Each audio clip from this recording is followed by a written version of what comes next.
Hello, David. Can you hear me?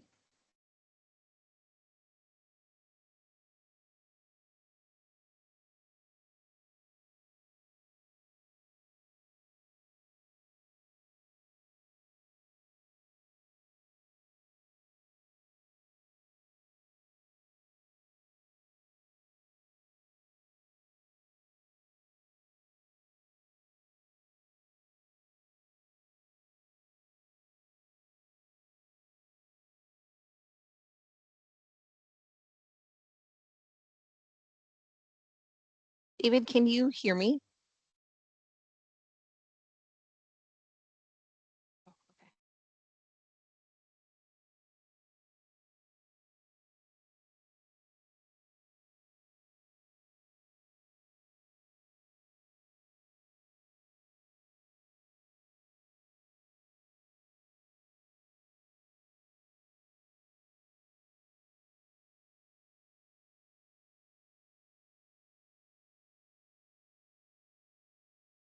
Alrighty. Hello, Dan.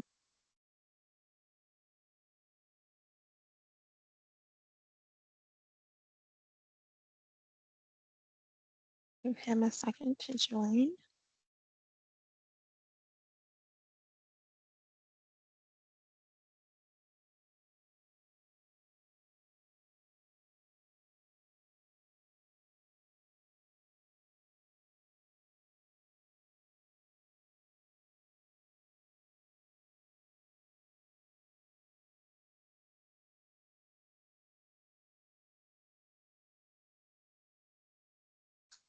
Dan, try to unmute now and see if it's Okay, how about working. now? Can you hear me now? Yes. There we go. Yes, there we go. Okay, Okay, good. perfect. All right. All Uh, right. I think you also need to allow me probably to share my screen. yeah, I just allowed camera. That should allow you to also share your screen, but we'll go ahead and give it a try. We have David, who's with Death Valley Museum here as well. Hello, This David. is one of our clients. I just allowed his mic, so I'm not sure. Um, Okay. but yeah, so I'm Elise. I'm with Big Hairy Dog. I'm just going to do, our intro. So that way, we're here to answer any questions. We've got Dan Jablins, who's with Retail Smart Guys. Dan, if you want to do your introduction, and then you can go ahead and show us your awesome products. Oh, we've got another. You know what? I think the reason I can't share Uh-huh. is because it doesn't show me as a presenter or organizer. So I think you need to Okay, let me make me a see. presenter. Got it. I'm going to try people. Looks like Alfonso is Make a here. Kaylee is presenter. here. Okay, There we I just go. made you a presenter. All right, good. All right. I think I'm just going to jump in then. Mhm. If you want to Okay. do a little intro, Yeah, it's hello, actually Alfonso. Hello, Callie. it's actually part of my presentation. Oh, okay, Uh, perfect. so I will just, at least, so I'll just jump in and do that. Hi, everybody. Let me share my screen. All right. If this is working, you should see the ocean, right, Elise? Do you see that? Yes, sir. Beautiful. All right. So let me get this going. So here we go. We'll start from the very beginning. So first off, a little bit about me. Thanks for being here, everybody. My name is Dan Jablons. My company is called Retail Smart Guys. We are in our 19th year of business, so I'm excited about that. But I'm a long-time retail pro guy. I knew Mick and Sandy when I was just bouncing Mick on my knee, I think. But anyway, we go back a long, long time since the earliest versions of Retail Pro. I was the third ever certified Retail Pro tech. The second one works for me, and the first is godfather to my son. So let's just say I'm a dyed-in-the-wool Retail Pro guy. I've been around for a while.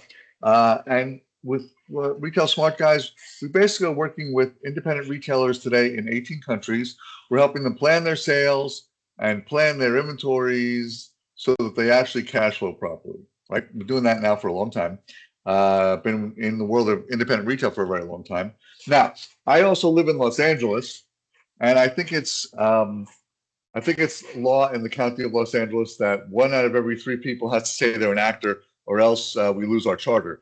but I actually did get to do that. And you can see on the slide here, I was recently in an episode of Euphoria, but I've also probably best known as Larry David's lawyer on Curb Your Enthusiasm. There's also a picture of me here with Ernie Hudson.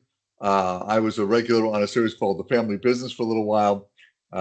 So that was fun. I gave Ernie Hudson electroshock treatments. He took it quite well, surprisingly. So there you go. All right. All right. I want to talk a little bit about why Open to Buy creates cash flow. I want to talk about just how we create cash flow, but I want to also talk about the reasons why we would ever do it anyway, right? You know, there's this guy, and a picture of him right here named Eric Schmidt. He was the CEO of Google for about 10 years from 2001. And he is attributed with the quote that revenue solves all known problems. They say that he said it, although I put it in little type down here at the bottom. My CPA actually said it in 1999. But it is true that revenue solves all problems within your business. Okay? So if the money was there, what would you solve, right? Would you hire more people? Would you remodel? Would you do some more marketing or more intense marketing, or maybe hire a marketing person? Would you upgrade your computers, upgrade your services? Would you pay down debt? Would you go on a better vacation? What would you do with the money if you had it, right? Sometimes I ask people, like, you know, whatever problem you want to solve in your business, if you had the money, what is the problem that you would solve, right? If money was not an object, what problem would you solve? And how would you go about doing that, right? Now, if I could create all that money and I could do all that kind of stuff, right? Let's figure out what we would do with that money. But, you know, I want you to think about what you would do with the money if we had it, okay? Now, I'm not just talking about sales revenue, by the way. I'm talking about net revenue, okay? And not margin. I'm talking about net revenue, stuff that actually hits your bank account, right? Which we often refer to as net margin or cash margin, right? Look at this. Look at this example so you really get what I'm talking about here. Let's say you're buying T-shirts, okay? You buy a T-shirt for $10. You're going to resell for 25, so 2.5 markup, not anything unusual. Retail Pro, Prism, whatever you're looking at, it's going to say your margin is 60%. Okay. Well, that's true, but what good is a 60% margin if you sell one, but you purchase 30 from the vendor? And if you think about it from the perspective of your bank account, right? If I sold one, I got 25 bucks, but I wrote a check to the vendor for 10, for 30 times 10 bucks is 300 bucks. So the net effect on my cash, on my bank account is negative 275. Make sense, right? I bought 30 for 10 bucks, wrote a check for $300. Customer bought one so far. I got 25 bucks in. So right now, the net effect on my bank account is negative 275. So we're very focused on cash margin because sometimes when people look at their business and they say, you know, I got all these great sales, but I have no cash flow. It's usually this problem right here that we're looking at right now. It's that they don't actually have ways to track and figure out, how am I getting my cash out of the business? Okay. Look at these two classes. Now, I called them classes in this. You know, in retail, you can think of it as department class, subclass, or department class, however you group your merchandise. Okay. So, class A, we sell $150,000 in a year. Class B, we sell $200,000 in a year. So far, looks like class B is the winner, right? Maintain markup, right? What's my margin after discounts? They're both the same at 46%. Still, class B is the winner because it's more sales, right? Gross margin dollars, therefore, 69,000 from class A, 84,000 from class B. Class B is still the winner. Okay, but here's where things change. Class A last year, I bought $75,000 at cost. Class B, I bought $140,000 at cost. As such, my average inventory in Class A is 40 versus the 180 in Class B, which means my turns were much faster in Class A than Class B. The cash out actually is better in Class A, and my GMROI is better in Class A, right? So, you know, I sold a little bit less, but I actually made more money on it. And because I had to purchase less, it actually was less work for me to do to get that done. Okay. So it's not just about top line sales. It's also about that investment in inventory, how you turn that inventory over that makes the difference in everything. Okay. That is the name of the game here. That's why stores use programs like this, right? We're trying to solve this problem right now. Okay. Now, this next slide I show all the time. It's sort of the story of my life. So bear with me on this one because it's what we work on all the time. And it was what actually hit me as the way retailers make money when they're actually working on stores. Okay. So let's just say I've got a store and it's doing $1 million a year. Okay. And I'm turning 2.5 times. It means my inventory is actually turning over and changing 2.5 times a year. And that means based on average margins, my average inventory is $240,000. Okay. Now, if I can get you to improve your turns from a 2.5 to a 3, oops, I'll go back. If I can get you to go from a 2.5 to a 3, and you don't sell another piece, your average inventory would drop from 240 to 199, and you put $41,000 in your pocket. And if you can get from a 2.5 to a 3.5 without selling another piece, your average inventory would drop from 240 to 171, and you put $69,000 in your pocket, right? So I can generate more cash just by turning faster. And think about this for a minute. If I'm doing $1 million and I say to myself, gee, I want another $70,000 in cash for any of the reasons we listed on that first slide, right? For remodeling, hiring people, upgrades, et cetera, right? If I wanted another $69,000 and I'm doing $1 million right now, that means I'd have to sell $1,150,000 to get there. Now, how many of you are comfortable saying, sure, a 15% increase this year? Easy, no problem, slam dunk, I can do it all day. Not so easy, right?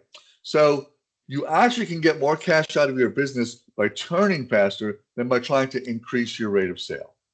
Okay. Obviously, it's best if you can do both, right? But the main thing is we're trying to get you to turn a little bit faster and not have to work so hard on the sales floor. Okay.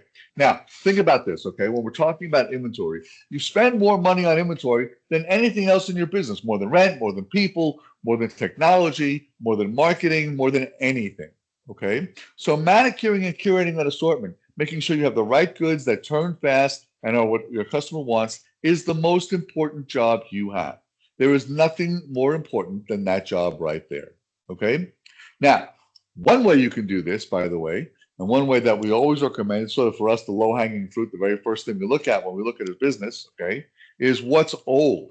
Now, if you're on, whatever version of Retail Pro you're on, if you're on 8, if you're on 9, if you're on Prism, you can run a report in Retail Pro that is filtered based on last received date, okay? So one of the first things I'm going to give you to do to help you make a little bit of money in this, okay, is to run a report where your on hand is greater than 1 or 1 greater than 0, right? 1 or up to 1 billion, okay? And your last received date is from like January 1st of 2000 up to 3 months ago. Okay, so 1/1/2000 to maybe 2/28/26. Okay, that's going to give you a list of everything that's older than 90 days. Okay, that is stuff that your customer looked at, said, yeah, not for me, and you're still sitting on it. Okay, I'd figure out how to get out of those goods fast. Okay, that's the very first tip I'm going to give you for free, just to help you get out of some old goods. You've got money sitting in those goods, and that's money that you could be using on other things. Okay, but what really is open to buy? Okay, well, it really has two components. The first is a great sales forecast. Okay, what am I actually going to sell? And we'll talk more about that in a minute. And it's coupled with an inventory plan that enables you to hit that forecast without underbuying and missing sales or overbuying and tying up cash unnecessarily. Okay, that's what open to buy is. Open to buy actually was invented in the 1970s in the department store realm, right? There were buyers who were buying stuff at department stores, and the financial people were going, listen, it's great that you're buying this stuff, but when do we cash out? When does it turn to money? And in those days, the way deliveries worked, people bought stuff like in the very first month of the season, and they would take 3 or 4 months to sell it down. Things are different now. We get deliveries a little bit more often, but that was the idea of it, was to figure out, like, what should they buy and when will we cash out? Okay. All right. So why do stores use it? Well, first of all, it's a cash flow plan, like I just mentioned, right? It enables us to figure out, what am I going to sell? What am I going to mark down? What am I going to buy? And therefore, what's the cash that's going to fall to the bottom line? Okay. It helps to increase sales. Why? Because it's not random anymore. Now we're actually targeting sales by category, by location, to figure out where my money is going to come from. And we find that by doing that, we always increase sales. It's a sort of an interesting phenomena of the whole thing, but it's a very true thing. When you actually have an open to buy plan that tells you what you're going to sell by category, you then have to work to make those sales happen, and it helps you increase those sales. Okay, it helps you reduce markdowns. Why? Because you're not randomly buying inventory. You're buying inventory based upon what is actually happening in the business. Okay, and if you're buying inventory based on a plan of trying to improve your terms and stuff like that, you're going to have less inventory to mark down, so it does reduce your markdowns. And I'm going to talk more about markdowns a little bit later in this presentation. We'll have some fun with that. Okay. All right. And certainly it helps you reduce the inventory because, again, the buy is not random. It's specific and it's targeted to hit a particular turn rate and to hit a particular rate of sales. Okay. It also helps keep the store fresh. One of the things that we are very focused on in the open to buy process is we want to make sure we're flowing in brand new inventory every single month. Okay. One of the things I will tell you that always helps generate more sales and helps stores do better is if there's something new and exciting every single month. If your customer comes in this month and sees what they saw last month, they're not coming next month. They figure they know it all, they've seen it all. Okay? So it's important to continually flow in new, fresh inventory every single month. And you do that by, again, making sure you watch that old inventory and making sure you're getting out of it. Okay? So the first thing is a great sales forecast. What does that look like? Okay? Well, first off, it's not last year plus or minus a percentage, right? I find a lot of retailers make the mistake of, they talk to their accountant and they go, okay, this year you did $1 million. I think next year you should do $1.1 million just because I said so, right? That's not the way you forecast, okay? A really good forecast considers where things are trending. Those of you that are in the apparel business right now know that this is a sweater year, right? And so sweaters are really trending up nicely now. So we're watching the trends on that. Unlike jackets are not trending so great this year, right? We're starting to see some improvement in denim. Denim is starting to trend better, right? So we watch those current trends, and that informs and updates our forecast to make sure we're chasing the right goods and getting the most out of that and turning our inventory faster and getting the most margin out of all that, okay? At the same time, we have to consider what's happening in the industry, okay? One of the things that we're looking at all the time is, when I say to you it's a sweater year, it's not just because one store is doing it, it's because we can see it across multiple stores. There's plenty of places online to get that data also, but you can also get it from us. The idea being that, we want to see where things are trending, what's improving, what's not improving, what do we got to figure, what should we chase, what should we back away from? Okay? So that has to include that. Now, the forecast needs to be by month and by location, and also by category, right? So, we're going to forecast sweaters separate from jackets, like I've been talking about. It's going to be month by month. Why? Because we don't sell the same thing all year long. And so in order to peak the inventory properly and then bottom it out, get out of it at the right time, we need to know what we're going to sell month by month by month. And we need to do it by location because your locations, if you've got multiple locations, they operate differently. They think of things differently. Okay? And the one that I think people miss the most often is you got to monitor the results. So if I say we're going to do $30,000 in sweaters last month, did we do that? Okay. If we did it, great. If we beat it, why did we beat it? Did we take more markdowns than we needed to? Was there just crazy demand for it? Was it just on fire? Did we just pick the right stuff? Great. If we didn't hit it, why? Did we not get the goods? Did we get the goods but our customers didn't like them? Did we get the goods, but my salespeople don't have sufficient product knowledge to be able to sell the product? Like, why? Why didn't we get out of it? Why didn't it happen? Right? That kind of thing. Okay? You want to monitor those things because, again, sales forecasting is a science. It's not a random thing. And you have to think with, what are the elements that made the forecast happen or not happen? And if I was wrong about my forecast now, I want to make sure I'm adjusting my forecast going forward so I don't compound that mistake by buying more goods that didn't work. Okay? All right. Now, once you've got a good sales forecast in place, okay? Once you've got a good sales forecast in place, the next thing is, what's the inventory I need to be able to hit that forecast without underbuying and missing sales or overbuying and tying up cash unnecessarily, right? So the first thing is there has to be a stock to sales ratio. Now, the stock to sales ratio simply means for every piece I sell, how many pieces do I have on the floor? So if I have a 3 stock to sales ratio, it means for every piece I sell, I'm going to have 3 pieces on the floor. Now, you don't have the same stock to sales ratio in each month, okay? And the reason is that you've got a curve going there, right? You've got peaks and valleys in your sales curve. Because you've got different sales there, you're going to have a higher stock to sales ratio at the beginning of the season and a lower stock to sales ratio at the end of the season, right? That enables you to get out of those goods and into next season's goods, okay?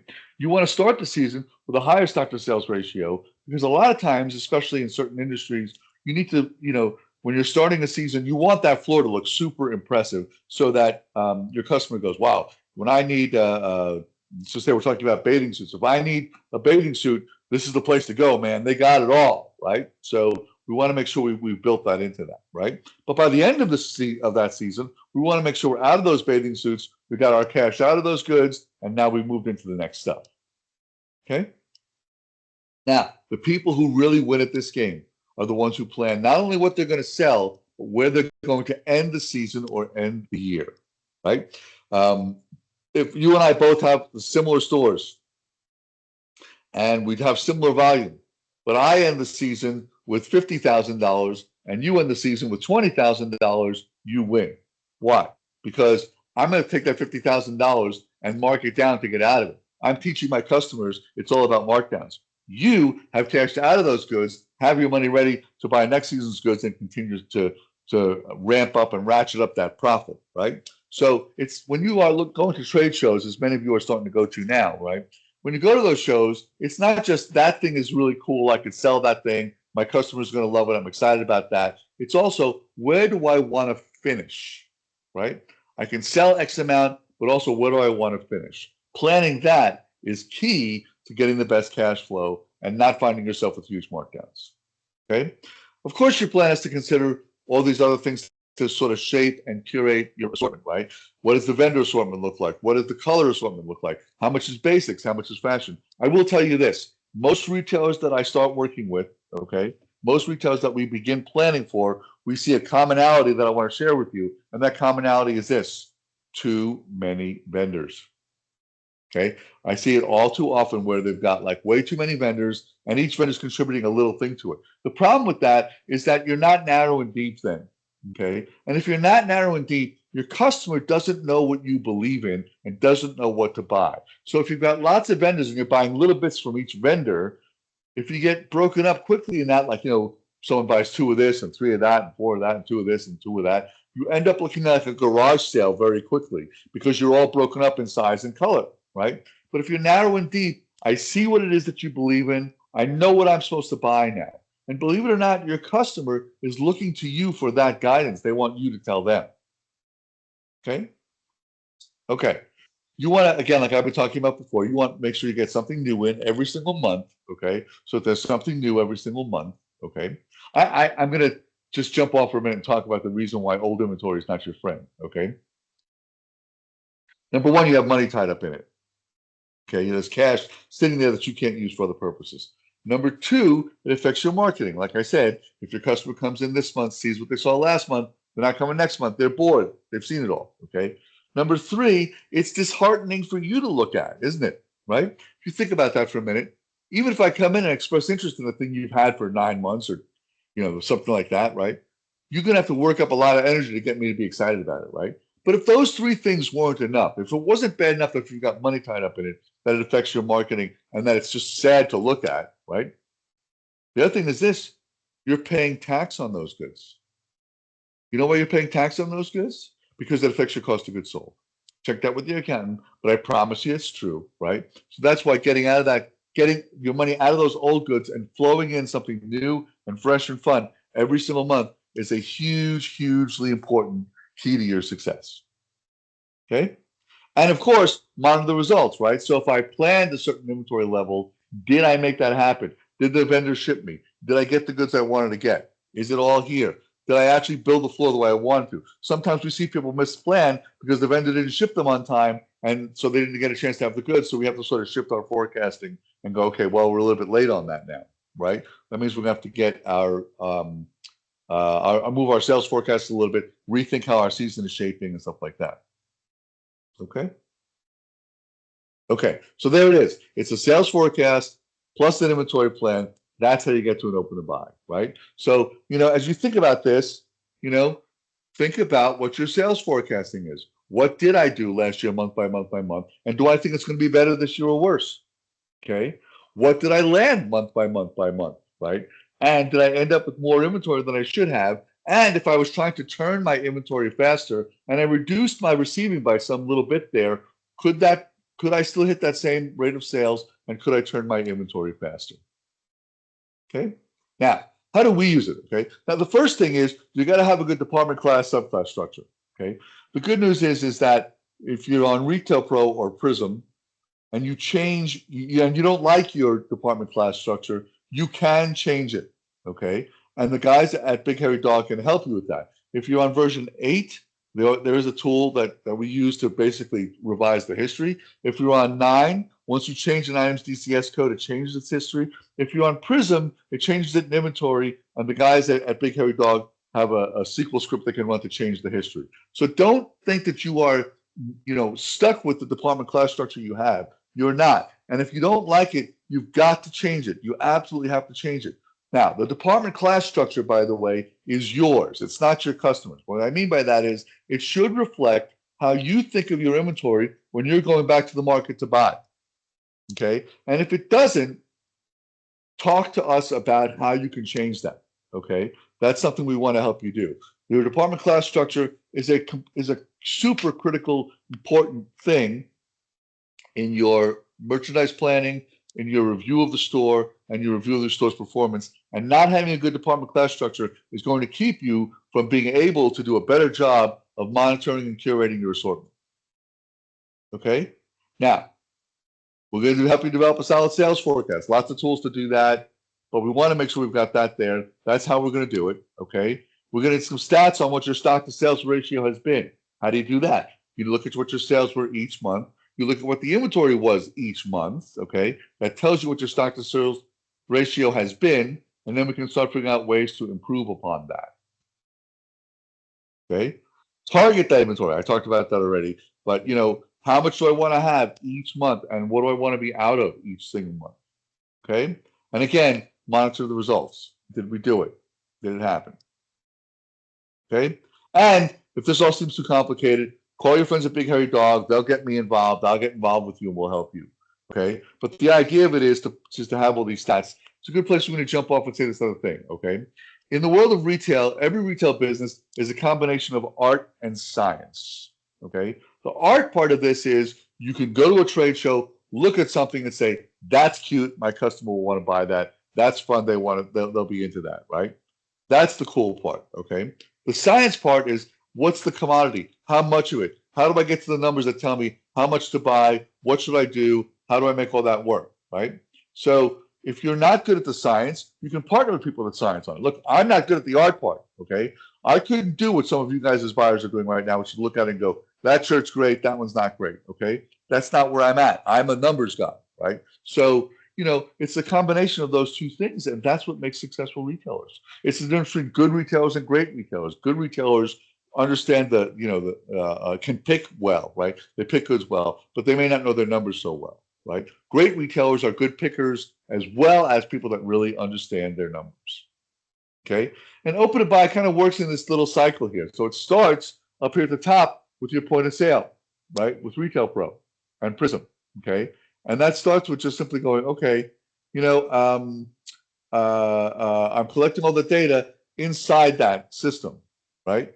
Then it goes down to a planner, right? And the planner looks at it and goes, okay, well, what do we do with all that, right? How do I turn that into a real sales plan and a real inventory plan, okay?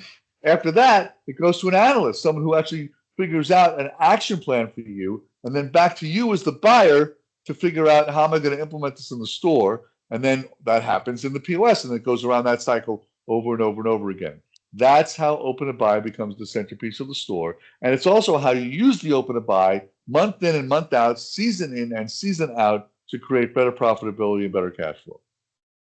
Okay. Here's an actual example from a real customer. So at the end of, I know it says this year, this is actually from the end of December. So bear with me on that. But last year they did 1,440,000. Prior year was 1,448,000. So they were down about $8,000 or about 0.5%. Okay. Now, not for lack of trying, they put some markdowns in here too, right? They did 447 in markdowns versus 399 the year before, so they had $47,000 more in markdowns, or almost 12%. But the magic is that their receiving was less. They received 901,000 at cost last year, 976 the year before. So even though their sales were down, their receiving was way down, right? So from a cash flow perspective, they actually produced $67,000 more in cash flow, even though they were down 0.5%.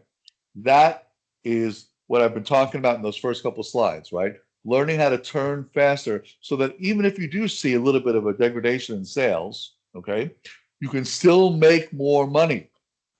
It's not about the top line sales. It's about how you receive those goods and how you turn that inventory. Look, obviously we want people to sell more, but the first thing is to get the turns right. And from there, we can really build your business. We can make it explode from there once we got the inventory turning the right way. Why? Because we're nimble and we're flexible and we can get the right goods in the right place at the right time. That's everything in this. Okay? Now, I promise you, I was going to talk a little bit more about markdowns. I have a couple of slides about that to share, though. Okay, here's a store doing about $750,000 a year. Markdowns were 21%. Okay, which means they were $157,000.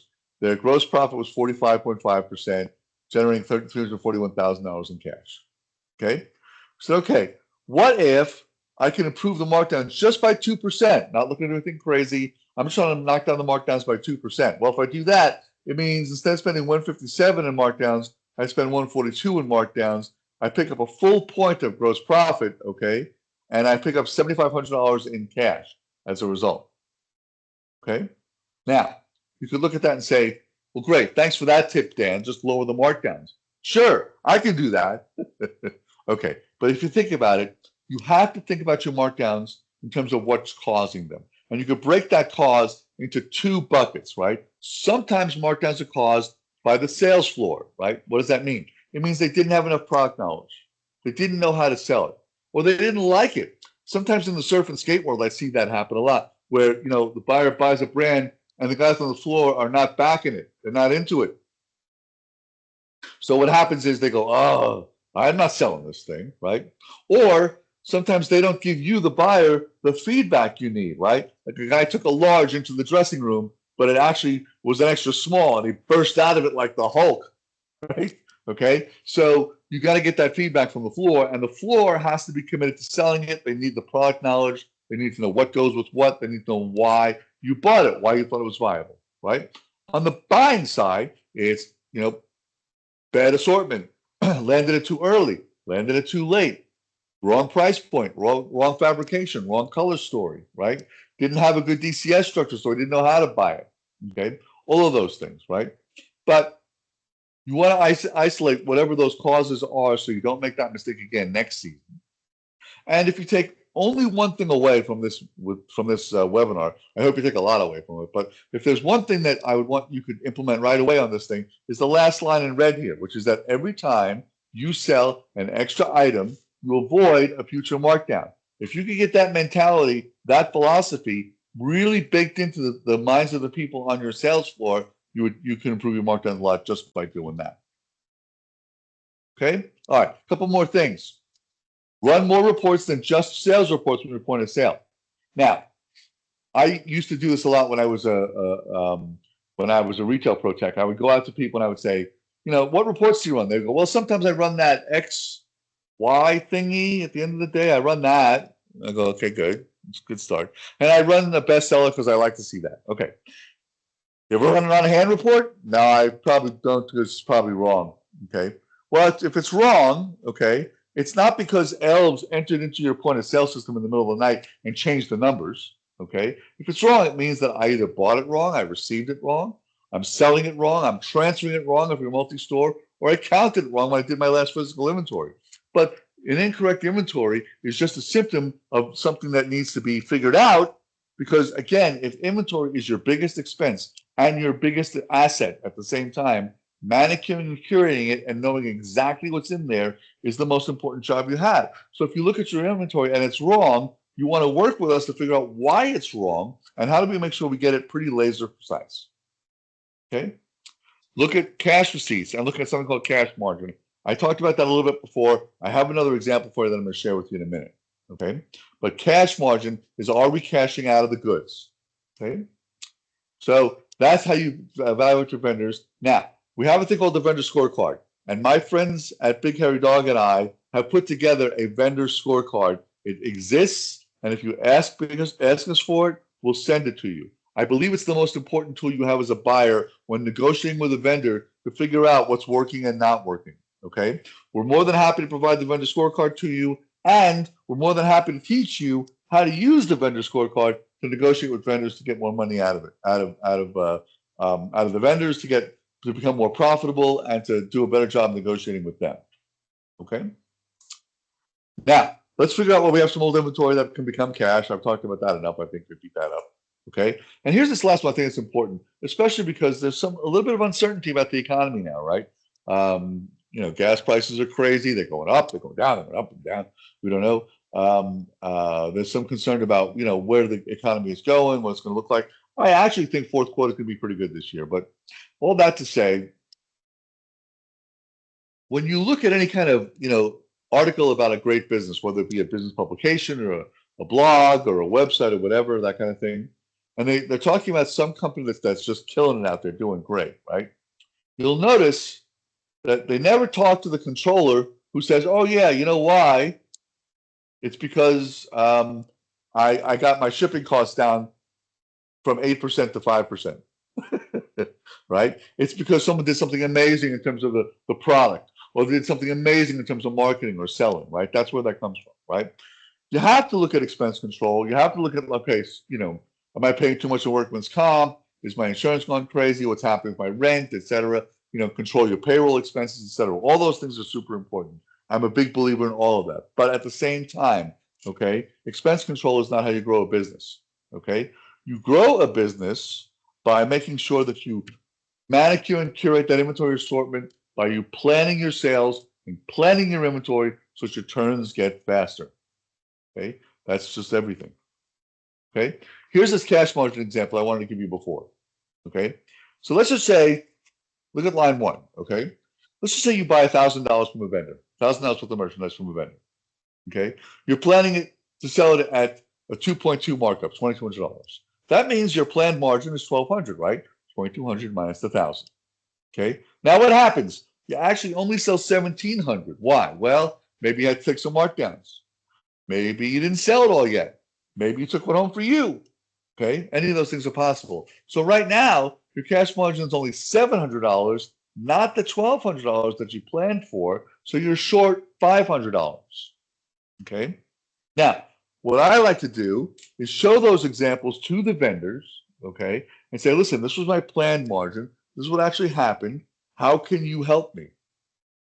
Okay. Now, some vendors will do nothing. Okay. Some vendors, it's just not their way. It's just not what they do. It's not how they work.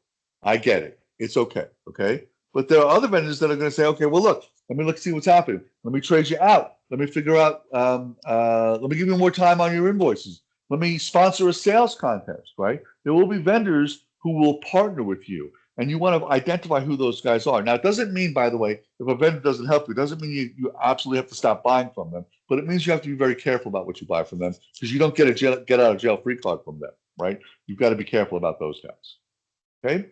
Now, we help you by doing these couple of things, right? So the upper left-hand corner is our signature service called planning. And now we've partnered very closely with Big Hairy Dog to help you get open-to-buy planning at a price you can afford and to work with people that you know and trust and stuff like that, okay? So I encourage you, there's going to be something special and free we're going to offer at the end here. I'm excited to share with you. But we got some new services there, right? We also help people with bookkeeping. So if you're in the back doing bank reconciliations, guess what you're not looking at? You're not looking at your sales and you're not looking at your inventory. You're wasting time, right? If you yourself are entering your purchase orders and you hate doing that, let us do it for you, okay? Again, I want you studying your inventory and studying your sales, not typing, right? Same with social media. Some people love doing social media. Some people hate it. If you don't like doing it, let us do it for you. Okay. Now, here's the best news. Okay.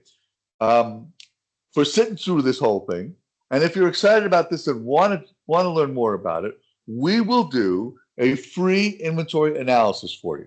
Okay. I actually do them personally myself. So what happens is we'll analyze your sales and your receiving and your inventory, and we're going to figure out which of the departments, which DCSs are you underperforming in that maybe we can do better. Okay. Where can we get more cash out of the business? Okay. How can I help you get more cash flow going?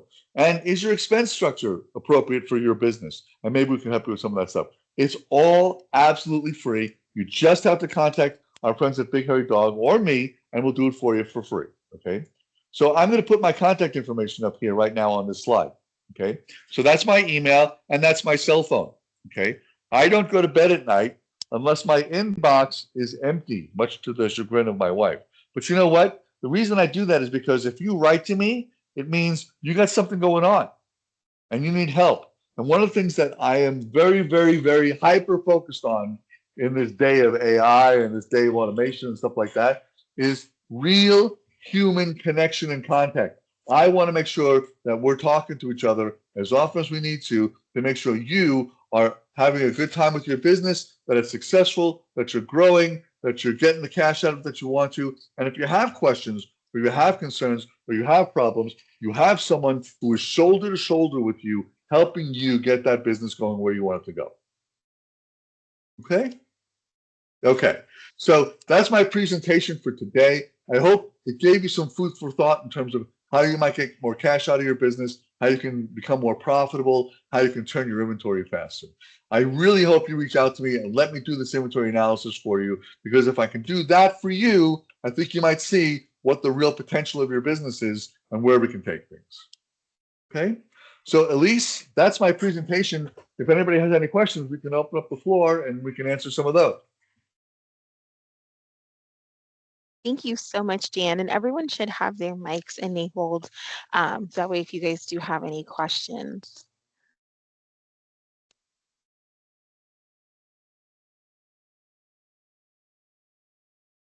Look at that. I answered every question that there is about retail in 45 minutes. Hey, you know Oh, we what? Would did you? have a question come from Oh, go ahead. Alfonso. I'm ready. He asked, thanks, this is very helpful. In a tourist setup, we always have new customers and the rest of it's coming. So we keep it fresh all the time. Okay. That might be the Well, question, but go ahead. I get it. I think what he's saying is, if I'm a tourist business and it's always fresh because it's always new people coming in, Mm-hmm. how important is the freshness? Maybe not so much on the marketing aspect of it then, but certainly on the aspect of how much cash you have tied up in it. It becomes a thing. And I work with lots of museums also, and I still think it's important to continue to bring in new, fresh things all the time. It just continues to create energy in the store and create some passion for the goods. Perfect. The end of his question was, this means how long do we keep merchandise? I listen. If I ruled the world, you'd get at least halfway sold through in 30 days because that's how much time you get on most of your invoices. But at least that way, I know you can pay for the bill. But I would say 60 days is sort of anything that gets older than 60 days is starting to get really old, and we need to do something about it. Certainly 90. Okay. Yeah. Perfect. Okay. Any others? Callie or David, you guys can either put them in the chat or you should be able to unmute yourselves. Alfonso is going to contact you directly, Dan. Okay. Well, my contact information. Oops. Go ahead. Sorry. I was going to say, I'm sorry. Go ahead. I was just going to say my contact information is here. I really hope you guys reach out to me. That's what I'm here for. Email me, call me. We'll get together. We'll look at what's happening in your business better. And this is Dave. I was just wondering, in Retail Pro itself, does it currently have anything in there to help us calculate turns? Or is that a report we could get eventually so I can just look at that quickly and not have to sit around and do, 14 pages of math? and and take my shoes off to I count it. understood. So I may have to go there with you, Dave, just because in some of it we might need 2 sets of hands and feet to make it work. yep.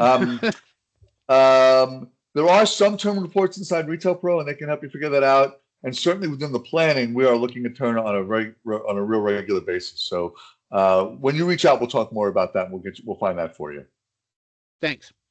Okay. All right. Others.